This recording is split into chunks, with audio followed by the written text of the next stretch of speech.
Okay, we just got a package. First things first, hi, hello, my name is Leia. Welcome back to Stories Reads. If you're familiar with me or with my channel, then you know that in life there are two things that I love: fantasy books and women. Especially women who also love women. So sapphics, lesbians. I love those two things. And yet there is somewhat of a gap in my resume when it comes to the classic high fantasy sapphic books. So I thought I would correct that in this vlog. In this vlog, we're going to read 3 sci-fi fantasy sapphic lesbian books. I'm so freaking excited. Life is worth living. Okay, I messed up again. I don't think this is like a tarot report kind of thing. I think it's supposed to be like an actual box that you open. Pissing me off, but the ordinary. Okay, I got it. You can look at it. I'm so excited. Also, all 3 of those books are first books in series. So this vlog is also going to be me starting a bunch of series that I will hopefully love and want to keep reading. Let's start with one that is like, I think the most hyped, and also the one I've been eyeing for the longest time, and yet for some reason I still haven't read this book, even though I think it's going to be like one of my new favorites. Maybe that's why I never picked it up, because my expectations are so freaking high that I'm scared that it won't live up to it. And that is Gideon the Ninth by Tamsin Muir. This came out in 2019, and ever since it came out, I have been like looking at this book because everybody talks about this book by saying the tagline, "Lesbian necromancers in space." I'm so freaking excited about this. Okay, let's just keep going with the haul. Next we have The Unbroken by C.L. Clarke, and something about this series and its covers, it's absolutely gorgeous. Like, every single book in this series has the most badass power pose woman on the cover. Oh, I think on the cover we have another butch. Is this like my dream life? Okay, like both of these power poses. This is the Jasmine Throne by Kashasuri. This, I don't know about this. Oh, the font. The font in this is so big and beautiful. I love that. I love the big ass font. Thank you. Oh, thank you. So this is my TBR for this video. I'm so freaking excited. I'm thinking of starting with Gideon the Ninth, since it's the one I know the most about. Let's read the first line together. In the myriadic year of our Lord, the 10,000th year of the King Undying, the kindly Prince of Death, Gideon Ninth picked her sword, her shoes, and her dirty magazines, and she escaped from the House of the Ninth. I don't know what any of this means. So excited! Okay, let's get into it with book 1, Gideon the Ninth. Let's go.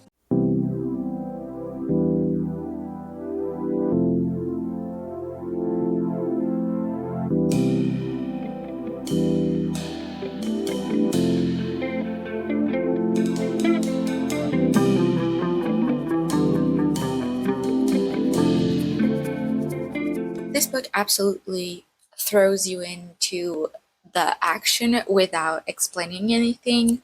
So I've read the first 60 pages and I'm still a little bit confused about like the world and everything that's happening. I think it's the kind of fantasy books that doesn't really dump info on you. You just have to like learn as you go. So hopefully I will get to understand a little bit more soon, but so far this is what I understand from the plot. So we're following our main character Gideon, and she, when she was like a baby, she was dropped on this planet, which is the House of the Ninth. And because she was dropped there as a kid, she was like brought up there. She's basically stuck there. She's not technically a prisoner, but she also can't really leave because the people who live there are like, no, you owe us to stay here because we took care of you as a baby, so you can't leave. So has basically been trying to leave the planet for her whole life. She hates it there and she wants to leave. She's a trained swordswoman. This book starts with her trying to escape the planet for like the 60th time and failing once again. And then we have this other character, Harrow. Harrow is like the lady, the heir of the House of the Ninth, which is, I'm not so sure I understand like the 9 houses and everything. I believe there's like the king, which is the first house. And then on 8 other planets, there are the different houses, and they're all under the same like kingdom.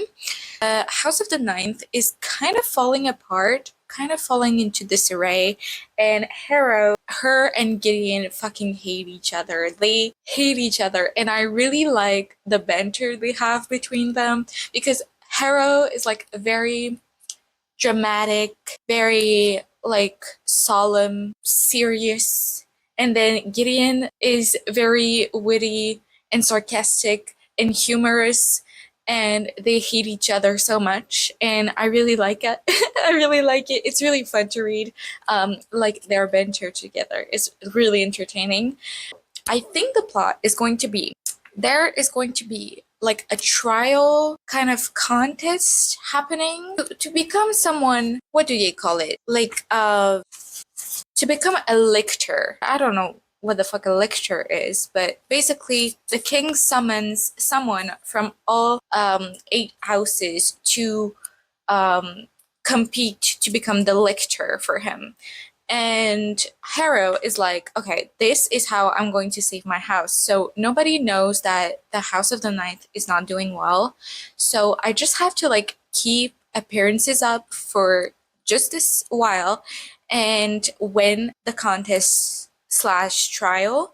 And once I've won and I've become a lictor, then I can like redeem my planet, redeem my house, and fix everything. So that's pretty much her plan. But as a like participant in that trial, she has to have a cavalier with her, and that cavalier has to be a trained swordsman or a trained swordswoman, which is where Gideon comes in. So Harrow's like, I know you want to leave this planet so fucking bad, and for sure, I actually would love it if you were out of my sight, but I actually need you for that one thing.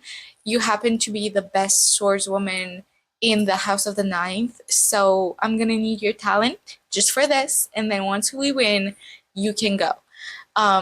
And Gideon is basically forced. She doesn't want to say yes, but I'm pretty sure she's gonna end up saying yes, and together they're gonna have to like get along, I guess, to go participate in that trial and try to win. So I guess that's going to be the plot for this. Okay, so completely unrelated to this vlog, BTS is releasing new music at 12 p.m. tonight, and I am like in a state of disbelief. If I'm looking stressed or hyper or just like frenzied in these clips, it's because I'm just thinking about new BTS music. Back to the reading. Turns out I only needed to continue reading to get some answers to my questions. So I learned what a lictor is. It's someone that pretty much serves the king. Basically, the king in this is immortal. King has been alive for a freaking long time. He is basically the one who created their whole like planet system of the houses and everything, and he is also the first necromancer. As he rose to power the first time, he also ascended a lictor with him to like serve him. But as time went on, the lictors who were less powerful than the king eventually died, and now there is only one lictor left. And that is why the king is like trying to find new lictors for him. So each heir to every one of the houses is going to the first house, which is basically an abandoned planet. There isn't anyone pretty much living there. They go to this like abandoned castle, like this beautiful castle. Well, used to be beautiful castle that is now abandoned and kind of rotting and decrepit. They get there and there are like some religious folks there to welcome them and be like, welcome to the trial to become a lictor. And then everyone is like, okay, we're here, so what's the trial? What should we do? And then the religious people are like, fuck if I know. You're the one trying to be lictor. I guess if you're meant to be a lictor, you're gonna find out. I don't know. I don't know what the trial is. Why would I know? I wasn't alive back then. So turns out no one knows what the trial actually is. And so they're just like stuck in this huge palace that is falling apart. And they all really want to be lictors, so they're not gonna try to leave. But everyone is like so clueless as to what they actually need to do. So I feel like that was a really fun twist on like the trial trope, because the trial trope is like super well known in fantasy, but them getting there and being told like, fuck if we know, like you figure it out what the trial is, we don't know. Like that was good. It's really hard for me to like compare it to anything that I already know and like have some sort of understanding on the story. That is not to say that this is not enjoyable. I'm actually really enjoying what I'm reading. It's just definitely harder for me to follow the story so far. But you know, some of the books that leave me most confused are also my favorite books. The fact that I'm confused is not a bad thing. Not so far, especially like 100 pages in. That's not a bad thing for me. I think it's good to be a little bit confused when getting introduced to a new fantasy world. It's part of the charm, honestly. And learning about a new world in fantasy books, being low-key very confused at the beginning is part of the charm. It's part of the mystery of like trying to figure out how this world works. It's part of the fun of reading fantasy.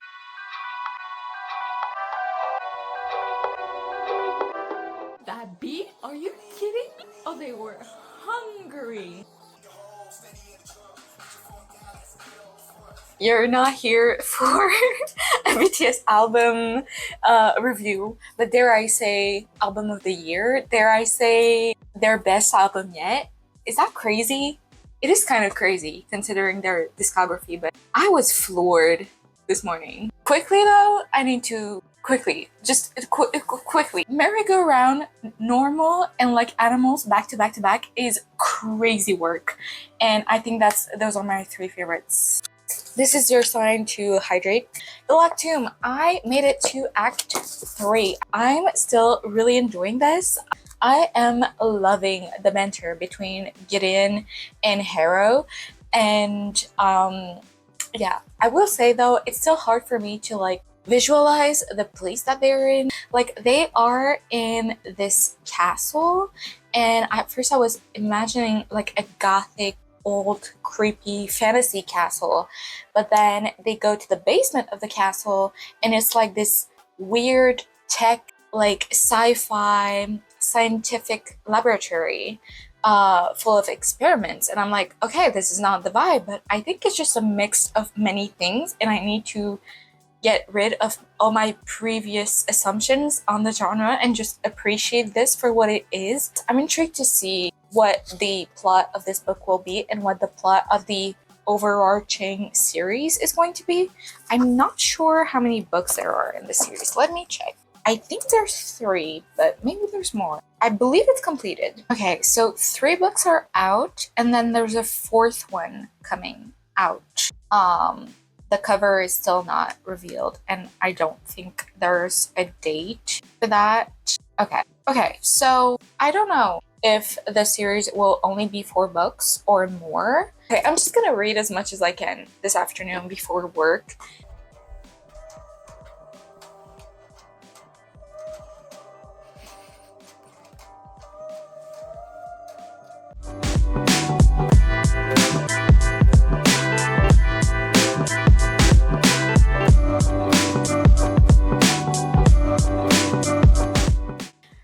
page 313, and this is getting super angsty, like darker and darker.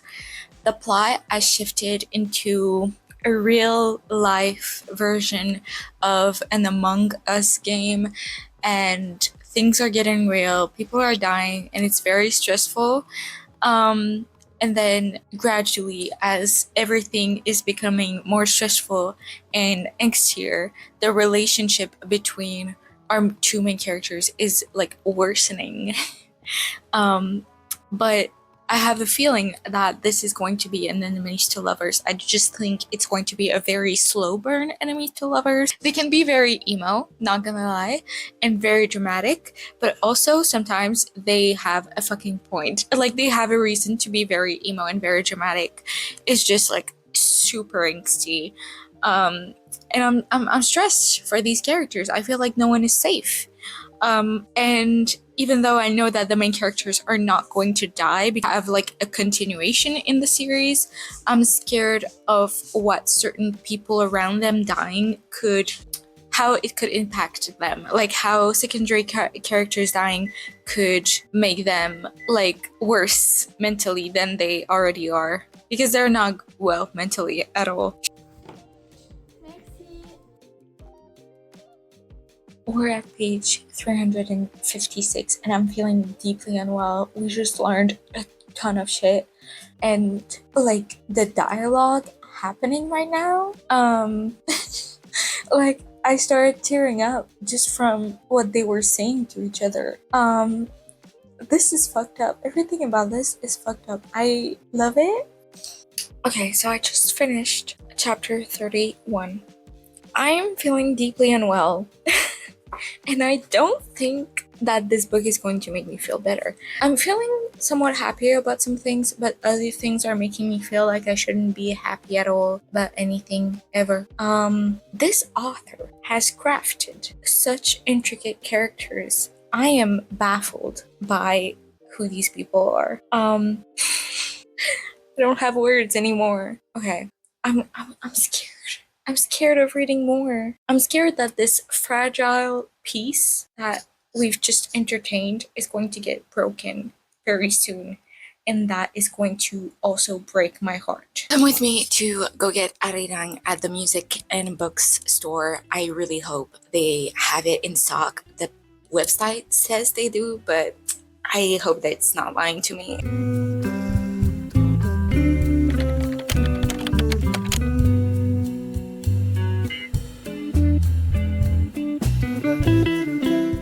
I'm back and I got the goods. So there were like 4 different versions. I didn't know which ones to pick. I ended up picking the Rooted in Music version.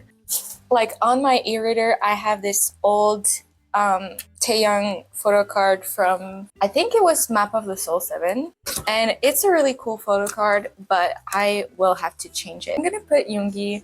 Okay, I changed it. It's really cute. I actually bought a book since it was like a books and music store, and I saw a book that is on my 26 books to read in 2026 there, and I just hadn't seen it in a physical bookstore where I live, so I decided to pick it up, and that is Madonna in a Fur Coat by Sabah Atin Ali. The back of it says, a tale of young love and disenchantment, of missed opportunities and passion's elusive flickering flame.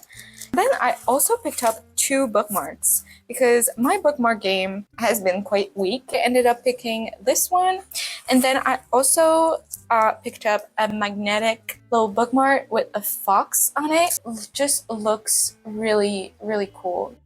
Oh my god, I literally just finished reading the last page of Gideon the Ninth. I could not have expected anything that happened at the end of this book in 1,000 years. This was so crazy. This was insane. I cannot wait to get my hands on the second book and read it. And I'm so mad that this is an unfinished series because right now I just want to read all of the books in the series. Like, what do you mean this book ends like this? Also, the tagline at the back says the most fun you'll ever have with a skeleton, and don't let that gaslight you into thinking this book is going to be a funny, silly time, because it's not. It's destructive, okay? I'm not feeling well. It's not a funny, silly, goofy time. So if you've read this book, let's talk about it in the comments. Write spoiler and then leave a space for it, and then write your thoughts. I really, really want to know what people think about it, but also don't spoil me on the second or the third book, because yeah, oh my god, I'm feeling unwell. Like, this doesn't feel real. I think I need still time to process a little bit, but yeah, I think this is going to be a new favorite series of mine. I am so excited. Next book I'm going to pick up is the Jasmine Throne by Tasha Suri.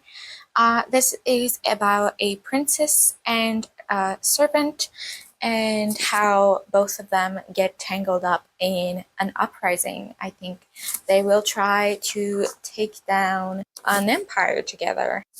So excited. The font in this is delicious. It's so big and chunky. So I'll let you know my thoughts once I've actually started reading this. Okay, I'm 10% through the Jasmine Throne, and I can talk a little bit more about what this book actually is about. This book is from multiple point of views. The first one is from Princess Malini, and at the very beginning of this book, in the prologue, she is meant to sacrifice herself in like a big fire. But she doesn't do that. She rebels against her brother, who is the emperor. She was meant to sacrifice herself in like this religious context, but she defies her brother and she doesn't do that, which means she gets punished and she gets sent to be imprisoned in this like old crumbling temple. And I think the temple also has like a history to it. Like, it was a place where people died, and it's meant to be like a very bad punishment, especially for a princess. And then we also get Priya, who is a maidservant, and she gets sent as a servant in that temple where the princess is like being kept. But Priya has like a mysterious history to her when she was younger. I think she had some sort of history in that temple, and maybe some history attached to like the horrible things that happened in the temple. So okay, I guess from time to time we get some outsiders' point of views, which is fun. I like that. There's also like the empire is not doing good. Not only do we have those two main characters who are kind of trapped in their societal roles, we also have the context of like the lower classes are currently suffering from some sort of magical disease. They call it the rot. You usually contract the disease through working in the fields or like working with nature. So that means it's mostly the working farming class, the poor classes that are affected by the virus. And once you get affected, you get like this plant-like organism living in you. Like, you get leaves sprouting from your heads and roots in your veins. I really like nature magic. I like using like this cycle of life of plants in a magical setting, which when I saw that it was plant magic, I was like, let me get comfortable here, because I think I'm gonna like this book. So far, really happy with the setup of the story. I'm going to keep reading, and hopefully I am also happy with how the story unfolds.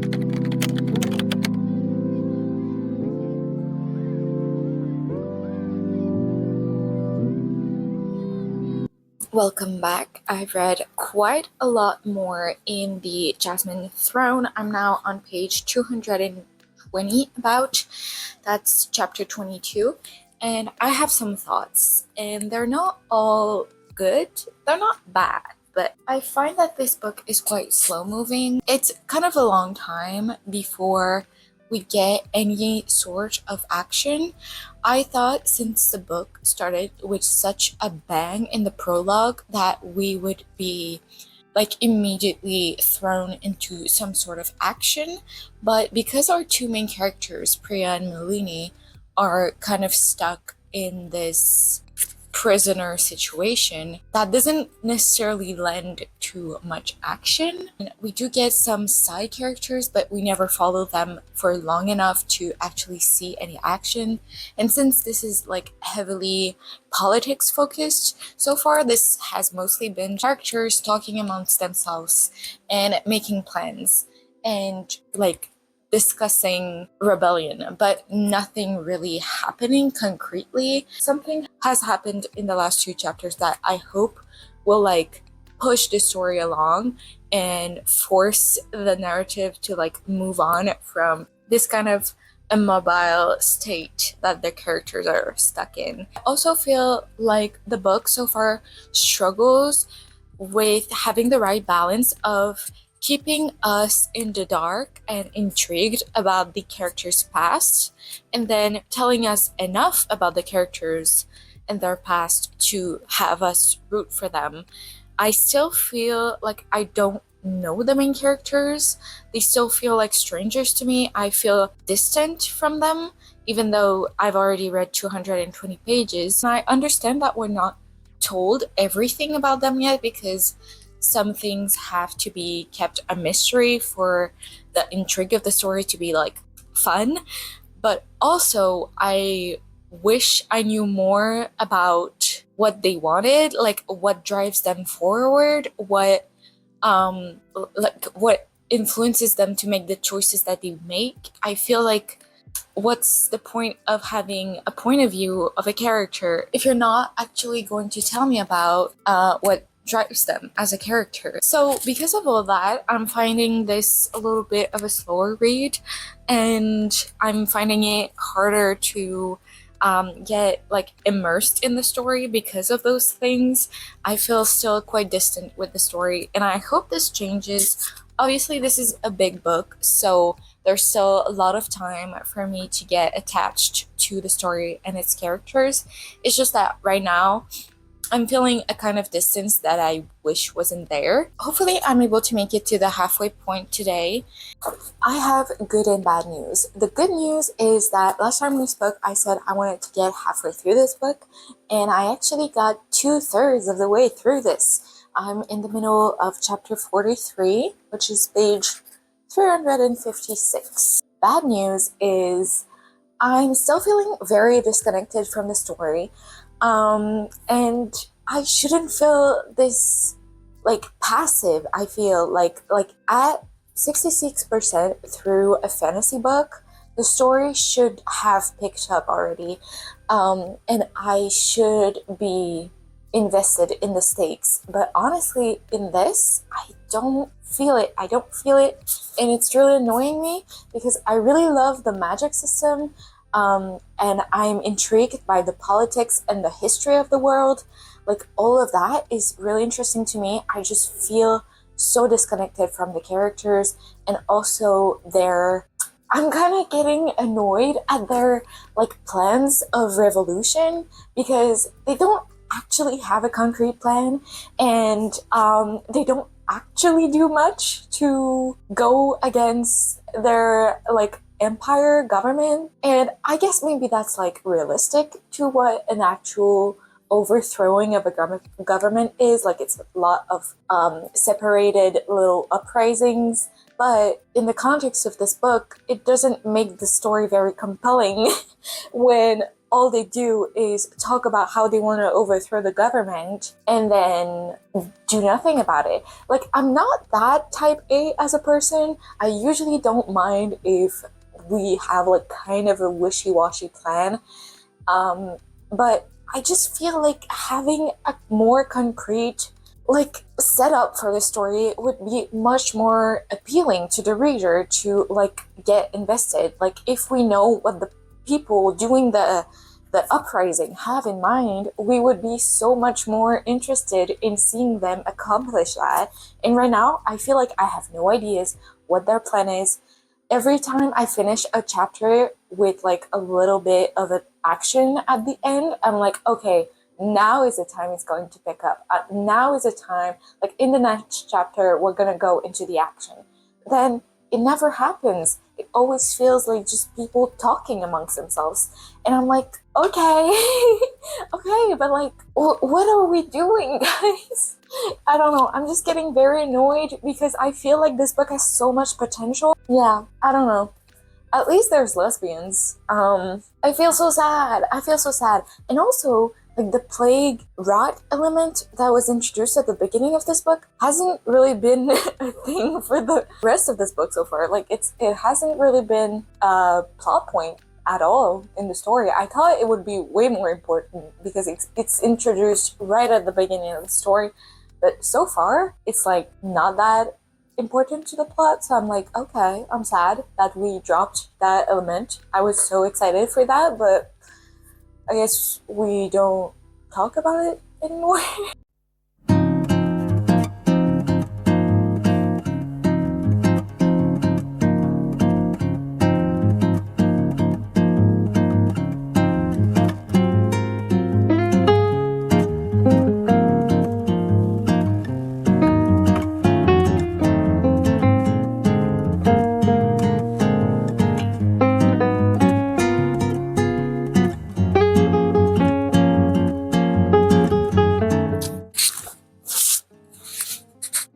Okay, so I will say the ending was really good.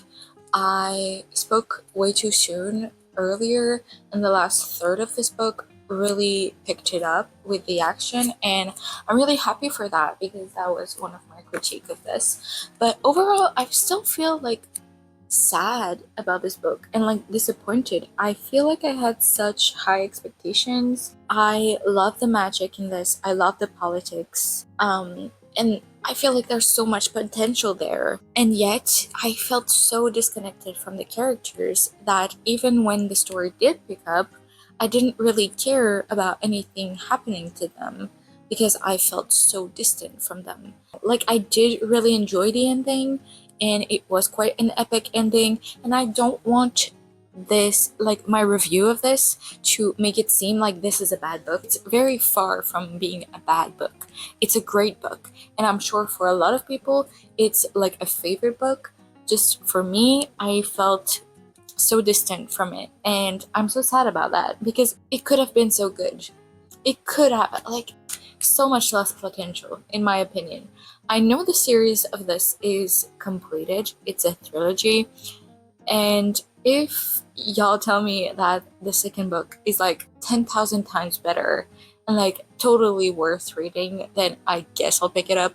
But other than that, like I don't think I'm going to continue on with the series, even though I did enjoy the ending of this. I'm just so not invested in these characters. I'm gonna go to bed now, but I'll probably start the Unbroken tomorrow.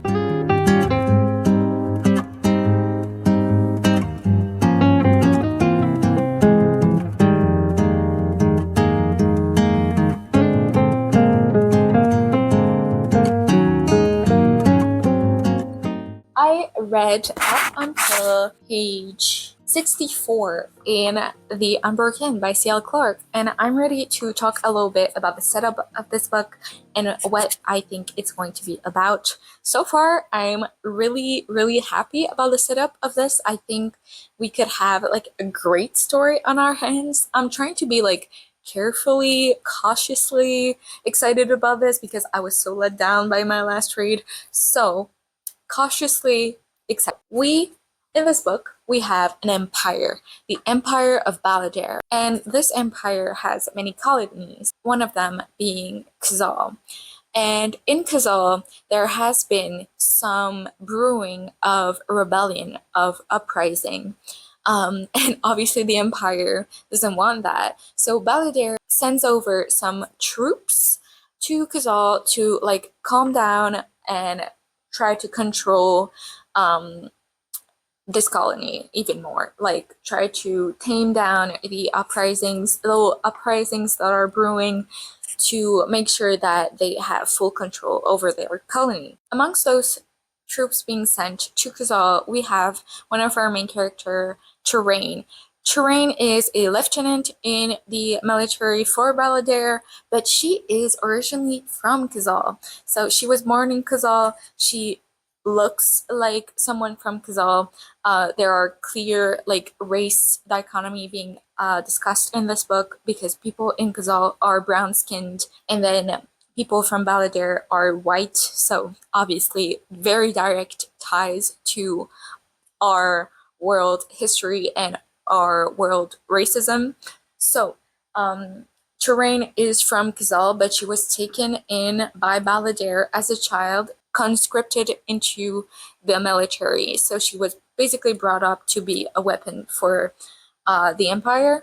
She basically comes back home for the first time in her life, but she feels so many different conflicted emotions, because she doesn't really feel home there, but she also doesn't really feel welcome in Balladeer because she is discriminated because of her race, and the fact that she comes from Kazal. So she feels very conflicted about being back in Kazal.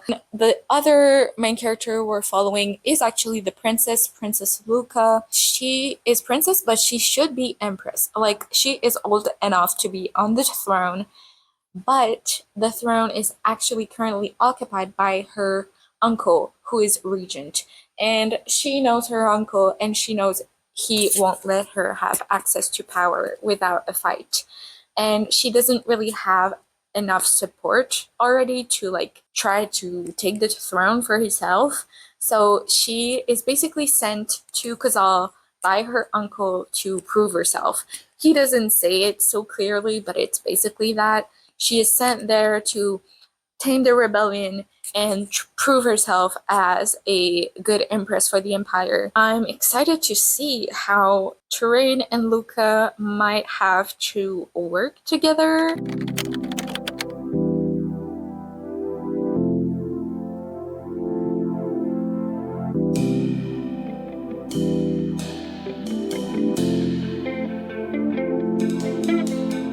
I'm 30% in, and the last couple of chapters have been very slow, to be honest, and kind of boring.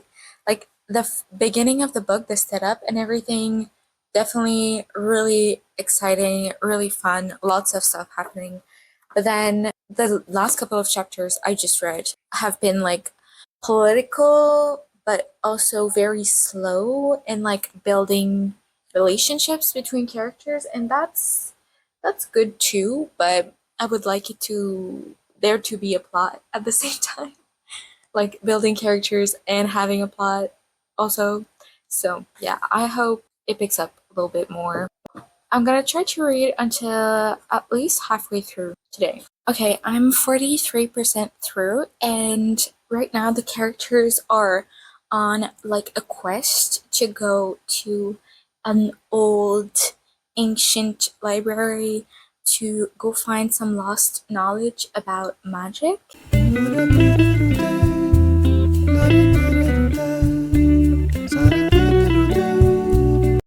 And if that description didn't say enough already, that means I'm absolutely locked in the story. I want to know what's going to happen. I'm absolutely like into the plot and the book now. I was not so sure earlier today, but now I'm absolutely in it. The discussions on empire and power and belonging are still extremely like interesting and well thought of. We get so many different point of views from so many different characters that it feels truly like the discussion is being explored at its full potential, and that's really really cool. I will say sometimes the writing does feel a little bit choppy, like this book needed another round of editing or something. I don't know if that was a mistake or just like the way that this was said, but at one point a character said that something happened for 100 years. 100 years and 100 years. I don't know if they meant to say for 100 years and one, for 101 year, because saying for 100 years and 100 years instead of saying 200 years is really weird. So I don't know why they would do that. So that was weird. This is a debut, and also I'm not claiming anything about this publishing house or anything. I'm not saying anything. I'm just saying that I have seen a tendency in publishing where queer and BIPOC authors get not as great treatment with their books, whether it be promotion, but also editing, and just like I've seen many queer books sadly like fumbled with on the editing side, and that makes them less popular because they weren't as polished as books by white authors or books by straight authors or like straight books. So I'm not saying anything, but I'm also saying that I have seen the tendency, and maybe I'm crazy. It's very nitpicky though, and it's not bad enough for me to like be fully put off by this book. It just takes you out of the story, you know? Anyways, I'm gonna keep reading. This angle making me look short as hell. I want you to show my little outfit. I'm wearing beige cargo pants.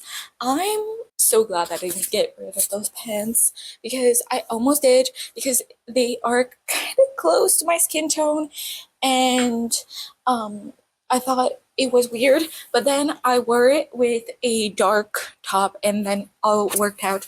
Anyways, I had to put on a cute outfit today, especially today, because I have a job interview this morning in like an hour and 10 minutes.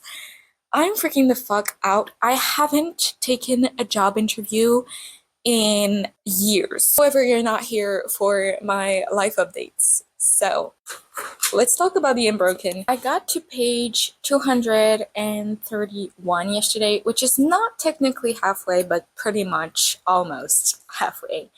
And finally, I got what I've been wanting from this.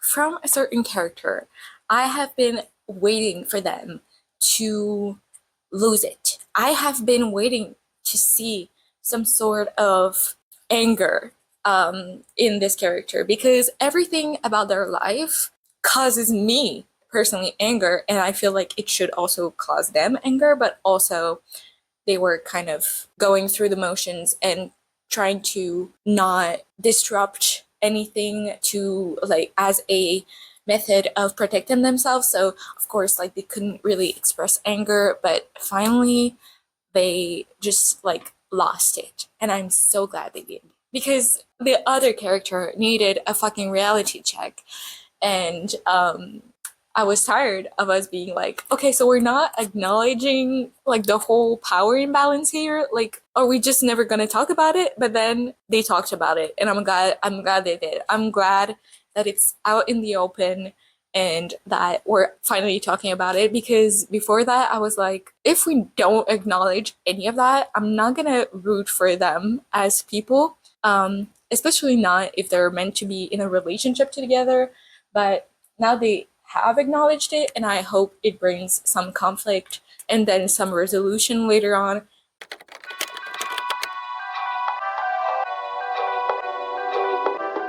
I tried listening to the audiobook because I felt like doing some crochet.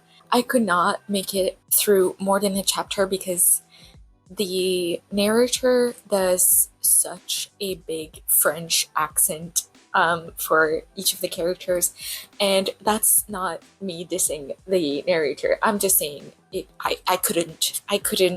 It's just like such a big French accent. Like think Lumière from Beauty and the Beast. I'm feeling really torn about the Unbroken right now. I think you can see it throughout the clips of me reading this book that I've been like going back and forth on my enjoyment of the book, on like being like, this is great and this is like okay and I'm not sure and everything. And right now what I'm struggling with is that because the characters are stuck in such like moral dilemmas and are basically like stuck in this system. They are kind of forced to make some shitty decisions, right? And some of them are kind of nonsensical. Like sometimes they make decisions and I'm like, why would you make that decision? But also they are stuck in like such difficult situations that it's kind of understandable that they would make like these unlikable decisions or like nonsensical decisions. It's just that when that happens with every single character, it makes it difficult for me to root for one of them. Me feeling so conflicted about the last two books I read for this video is making me feel kind of insecure. I think in like a normal context, I probably would have DNF'd or like set aside these books for now.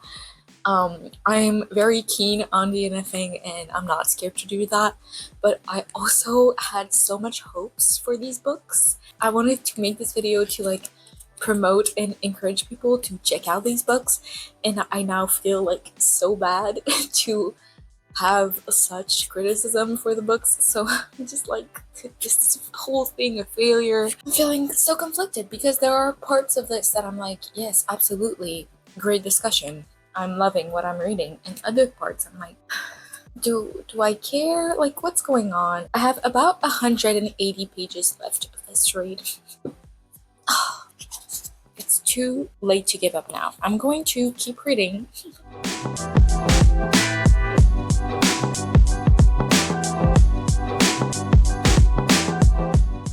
If you look into my eyes, I think you can see insanity. I'm not even kidding. Like, I'm not doing well, but here we are. So I'm gonna try to be like upbeat and everything. I tried to do like my makeup and get dressed and look presentable, but it's day one of my period and I am at my lowest energy right now. I feel defeated by life. I feel horrible. But in other news, I finished this video. I finished reading all 3 books that I plan to read for this vlog, so I'm really excited about that, and I'm excited to talk about them because I have many thoughts and some of them are not so good. So yeah, let's get into that. I did finish the Unbroken 2 days ago. I did end up picking up the audiobook while I did this little bandana right here. I was really feeling like doing crochet. I'm gonna link the pattern for this bandana down in the description. It's really cute and really simple to do. But yeah, so I did listen to the audiobook even though the narrator did horrible, no, not horrible, but just like a very stereotypical strong French accents. I would have DNF'd this in a normal context, but I haven't. And am I glad I did? I am kind of glad that I know how the story ends up, but yeah. So I'm going to do a little recap of every book that I read in this video and do a final my thoughts on. So let's start with book 1, which was Gideon the Ninth by Tamsin Muir. I really enjoyed this book. I cannot wait to get to Harrow the Ninth.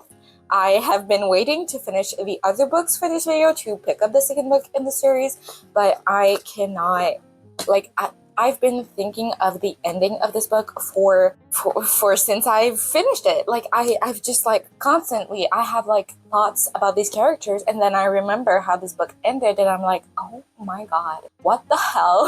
What the hell? I really want to know what is going to happen next. I'm really excited to continue this series. I am excited to see what's in store for this series. I gave Gideon the Ninth a 4.5 out of 5 stars. This was too confusing at the beginning for me to be like fully giving this a 5 stars. I feel like if I continue to love this series as much as I did this first book, it could become a 5-star series, and upon reread it could become a 5-star book. But just that first read through, I think it was a 4.5 out of 5. And then going into not so great thoughts, I read the Jasmine Throne by Tasha Suri. And I will be honest and say that I've forgotten a lot about this book, and that I think says a lot. It is quite forgettable in many ways. I felt very disappointed by the story. It's still hard for me to like look back on this and pinpoint exactly what made me feel so disconnected from the story, because like even though I read from these characters' point of view, I never really felt for them or like cared for what they were going through.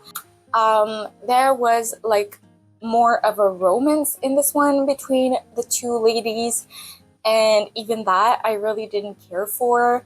Yeah, so that was sad. I really felt sad about not loving this. I don't think I'm going to pick up the sequel, sadly. I gave it a 3 out of 5 stars. Then I finished this video by reading The Unbroken. We're following 2 characters in this that have a lot of power, and yet whenever they have to make a decision that could impact a lot of people's lives, they don't think ahead at all.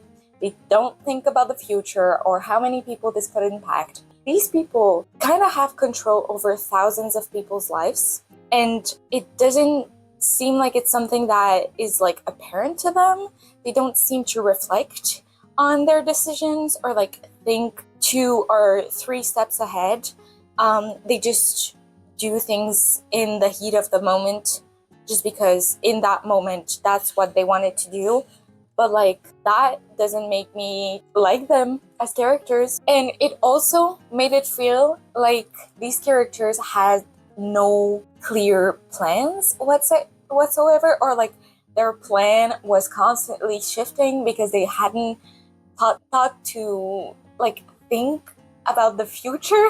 They just have plans for like right now. These 2 lesbians did so many heat of the moment decisions that led the city to fall into chaos, and that led to thousands of people being killed, and they were being way too flippant about this. And I understand that sometimes you do heat of the moment decisions, especially if you're not used to your position of power. Maybe you will do mistakes and everything. If that mistakes leads to the death of thousands of people, I expect that to impact you significantly as a person, and for you to not do another heat of the moment decision 20 pages later. And yet these characters could not stop making the dumbest fucking decision for, honestly, a relationship that I did not care for. I did not see the appeal of the relationship between these 2 characters. And that says a lot, because I love when lesbians have relationships. I felt like one of the big messages of the book was colonialism bad, always bad, can never be good, right? Colonialism will always destroy lives. And then one of our main characters that we're supposed to root for in this relationship is a princess and actually wants to be on the throne. And that is one of the main driving point of her character, to want to get to the throne. And I'm not saying that I'm a perfect person who has never rooted for a royal character in a fantasy setting. Of course I've rooted for royal characters, even though I know at the end of the day monarchy bad in real life. I can still root for characters within the monarchy in books when that is well crafted. But when the story is telling you every step of the way, monarchy bad, always bad, people always suffer under monarchy, and then the main character is still like, yeah, I know, monarchy can be kind of bad, but at the end of the day, I'm different, and I want to be on the throne, and I'm supposed to root for her? Like, no, I don't. After this book beating me over the head that people are dying, people are suffering, culture is being erased because of colonialism, you want me to root for a romance between a person that is obviously oppressing the other person in the relationship? The power imbalance is too much, and I cannot look away from that. I cannot like I don't know, like if it wasn't such a big team in the story, maybe I could root for this romance, but I really couldn't in this context. I will say those 2 books had on page girl kissing, on page romance between 2 characters, 2 lesbians. And this book technically had not. And yet, I felt more attention, more passion in this book than I did in those two. I rated this 2.5 out of 5 stars. So, this is where I will leave you guys off. I think I've yapped for way too long at the end of this video.